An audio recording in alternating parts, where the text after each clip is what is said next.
Para continuar con los estudios de las cantidades angulares es necesario definir matemáticamente una nueva operación vectorial, la cual es el producto vectorial.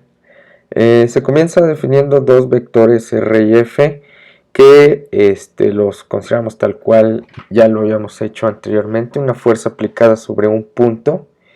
Este punto tiene una posición definida por el vector de posición R y por supuesto esperamos que esto pues empiece a hacer alguna rotación. Si nosotros alargamos el vector R a través de su línea de acción, pues entonces aquí podemos definir el ángulo entre el vector R y F como el ángulo θ, como ya lo habíamos hecho antes. Y sabemos precisamente que la magnitud del vector torque, es decir, el momento de torsión aplicado sobre este punto a partir de esta fuerza, pues tiene la magnitud de R por F seno de el ángulo θ. Es decir, la porción de F que contribuye a que este objeto esté rotando.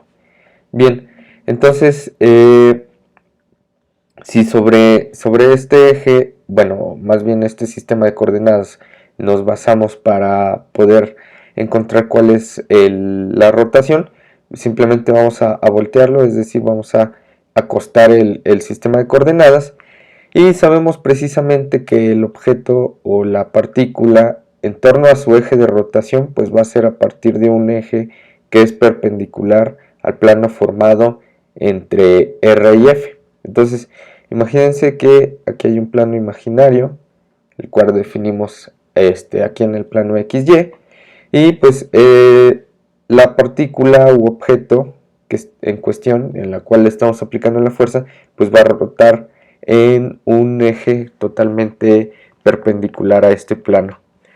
Bien, entonces es por ello que precisamente sabemos que debe ser un vector porque apunta a cierta dirección. Habíamos dicho que si hay un vector apuntando hacia, más bien si giramos hacia en sentido antihorario, vamos a tener un valor positivo de magnitud, y si apuntamos en sentido horario, pues vamos a tener un valor negativo. De esta forma podemos definir nosotros una nueva operación, este producto vectorial, la cual se le conoce también como producto cruz y se expresa de la siguiente manera: tau es igual a R cruz F.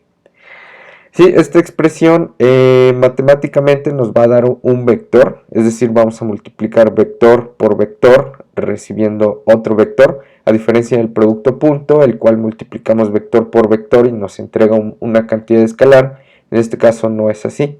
Es por eso que se define totalmente como producto vectorial.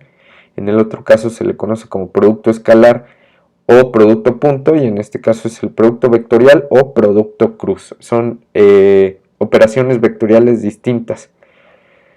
Bien, para calcularlo podemos expresarlo de forma de un determinante, de tal forma que si tenemos el vector A y el vector B definidos por sus componentes AX, AY y AZ y BX, BY y BZ respectivamente, el producto cruz A, cruz B de los dos vectores los vamos a definir de la siguiente manera. Un determinante es una operación de matrices, las cuales vamos a hacer una serie de operaciones con cada uno de sus componentes. Entonces lo más importante es construir dicha matriz. La matriz la vamos a construir a partir de los valores de los vectores unitarios I, J y K en la parte de arriba, I, J y K. Y en la parte de abajo va a ser el vector que está a la izquierda, es decir, las componentes del vector A, solamente las componentes, es decir, AX, AY y AZ. Bien, y a continuación, por obvias razones, va a ser el vector B, es decir, BX, BY y BZ. Para hacer el determinante aplicamos las mismas instrucciones que en álgebra lineal, es decir, vamos a comenzar por las componentes de arriba, es decir, vamos a comenzar a multiplicar I y vamos a hacer la multiplicación cruzada de AX por BZ de esta forma, y nos regresamos pero con signo negativo de AZ por BY. ¿Sí? Entonces aquí le cambiamos el signo. ¿Qué significa eso? Bueno, en primer punto vamos a dividir o hacer la determinante de esta mini matriz. Podemos expresarlo de diferentes formas. Es decir, ya sea como AY a Z en una nueva matriz que es de 2 por 2 por BY por BZ. Esta es una nueva matriz, aquí le sacamos el determinante, lo multiplicamos por el vector unitario Y. Luego, más en el cálculo de determinantes, aquí cambia el signo de acuerdo a los coeficientes de cada uno de los componentes, pero en este caso no es necesario. Bien, la que sigue va a ser ahora multiplicar el vector J por las componentes que no aparecen en su columna. Es decir, vamos a multiplicar en este caso AX por vamos a construir la nueva matriz de 2 por 2 como AX, AZ, BX y BZ. ¿Sí? Entonces, por cada uno de estos valores que estemos nosotros planteando, vamos a eliminar la columna que corresponde de abajo. Entonces vamos a construir esta nueva matriz 2 por 2, AX, AZ, y aquí abajo BX y BZ.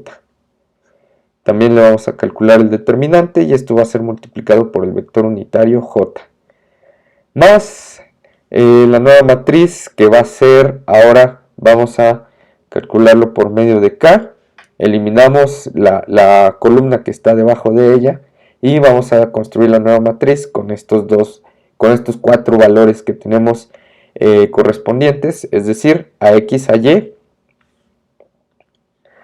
AX a Y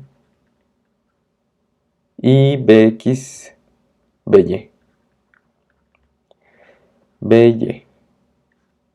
Ok, de esta forma estamos construyendo nuevas matrices, las cuales vamos a realizar toda esta operación y al final de cuentas, pues bueno, aquí también hacemos la operación que les había dicho, operación cruzada, es decir, vamos a multiplicar AY por BZ menos AZ por BY. En este caso vamos a multiplicar AX por BZ menos AZ por BX. Y aquí de la misma forma, AX por BY menos AY por BX. Ok, entonces vamos a construir las operaciones de esta forma. Por supuesto, cada una multiplicado por su respectivo vector unitario. Entonces aquí tendríamos AY por BZ, AY por BZ. Recuerden que estos son números al final de cuentas. Menos AZ por BY, AZ por BY, y todo esto multiplicado por Y. Luego más AX, AX por BZ, menos AZ, AZ por B, menos AZ por BX. Ok, esto multiplicado por el vector unitario J, más AX, AX por BY, menos AY, sí, por BX. Esto multiplicado por el vector unitario K.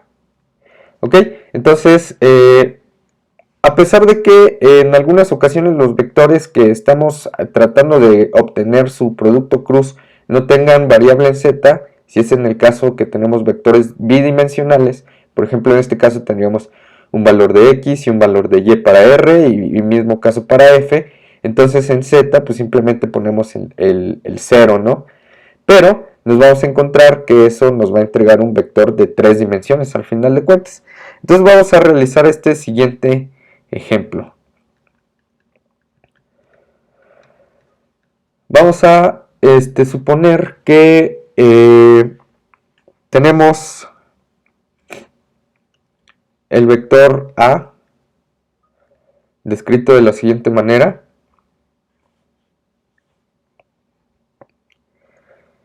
Descrito de la siguiente manera como 2i más 3j.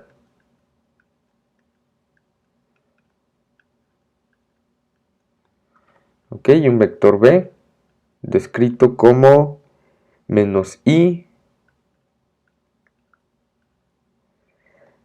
más 2j.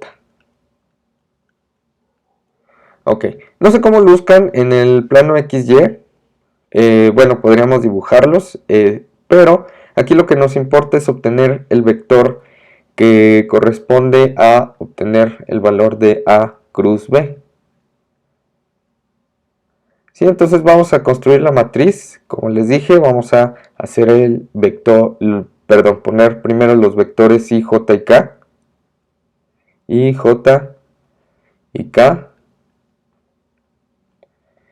Y después vamos a poner los vectores, los componentes del vector A, es decir, 2, 3 y en este caso 0, porque no tiene cantidad en K. Y en el caso de B, pues va a ser menos 1, 2 y 0. Y le vamos a sacar el determinante. Puedo sacar directamente por medio de esta fórmula que construimos, la cual pues simplemente será multiplicar los valores, ¿no? Entonces, de inmediato podemos darnos cuenta que cuando tratamos de obtener la componente de i, vamos a multiplicar 3 por 0 menos 0 por 2, nos va a dar 0i, más, ahora tratar de sacar los componentes de j, va a ser 2 por 0, menos 0 por menos 1, va a ser 0j, 0j, más, ahora las componentes de k, en este caso no va a ser 0, porque es 2 por 2, son 4, menos 3 por 1, 3 por menos 1, menos 3, pero como tenemos menos y menos, nos va a dar más 3k, 4 más 3k. En este caso, mi vector a cruz b, pues va a ser igual a 4 más 3, va a ser 7, 7k. ¿Qué significa esto? Que tiene componentes, que no tiene componentes en el plano XY. Y si nos regresamos un poquito a la definición, si dos vectores están totalmente en el plano XY y queremos hacer un vector, o bueno, obtener el producto cruz de este vector y sabemos que es totalmente perpendicular, entonces este vector tau, o el vector r cruz f, o en el caso anterior a cruz b, pues no tiene ninguna componente en x y en y, se mantiene en 0. Al final de cuentas, este es el que podemos llamar como el eje z. El eje z, cuyo vector unitario k, pues apunta directamente hacia allá. Y es una forma sencilla de demostrar que dos vectores en el plano XY pues nos van a entregar un vector totalmente en el eje z. Esto lo podemos dilucidar fácilmente por medio de la regla de la mano derecha, como ya lo habíamos planteado, en donde si tenemos los vectores a y b, por ejemplo aquí tengo un vector a y aquí tengo un vector b, vector a y un vector b, pues por supuesto el vector a cruz b pues va a ser totalmente perpendicular al plano formado por ellos. Y si por ejemplo yo multiplico a cruz b, pues voy a obtener el vector que va a ir haciendo la rotación hacia acá, es decir, voy a rotar en este sentido. ¿Cómo lo obtenemos? Bueno, a través de la regla de la mano derecha, de tal forma que si unimos A con B de esta forma geométrica, al tratar de hacer la rotación con nuestra mano, es decir, vamos a trasladar nuestra mano de A hasta B, pues naturalmente vamos a doblar nuestros dedos de esta siguiente forma. A pesar de que no soy un excelente dibujante, más o menos ahí se puede ver, ¿no? El pulgar apuntará hacia arriba y por supuesto nuestros dedos, que van a estar haciendo como que las veces de la rotación, nuestra rotación, y por supuesto vamos a tener este valor positivo, ¿no? En caso contrario, si quisiéramos hacer B cruz A, pues entonces nos encontraríamos con que tenemos que realizar la rotación hacia el lado contrario, nuestra mano derecha entonces se vería forzada a girar los dedos en la otra dirección, es decir, tendríamos algo más o menos así, en donde nuestra mano pues se voltea, ¿no? Porque la rotación así lo expresa. Aquí imagínense que soy un buen dibujante, entonces hacia donde apunta nuestro pulgar es el sentido negativo, si es hacia abajo, y ahí tenemos al menos la parte conceptual de lo que significará el producto punto si apunta hacia arriba por medio de la regla de la mano derecha, pero a grandes rasgos matemáticamente así es como lo haríamos. Entonces, si le sacamos la magnitud a esto, pues simplemente vamos a tener el valor de 7. Es decir, si le sacamos la magnitud a este y le sacamos la magnitud a este otro y lo multiplicamos por el seno del ángulo entre los dos, vamos a encontrar justamente el valor de 7. Esa comprobación, pues bueno, luego la realizaremos, pero es bastante sencilla, ¿no? Simplemente sacar magnitudes y obtener desde luego el ángulo entre estos dos vectores. Incluso con esta herramienta también podemos sacar el ángulo entre los vectores. Ok, bueno.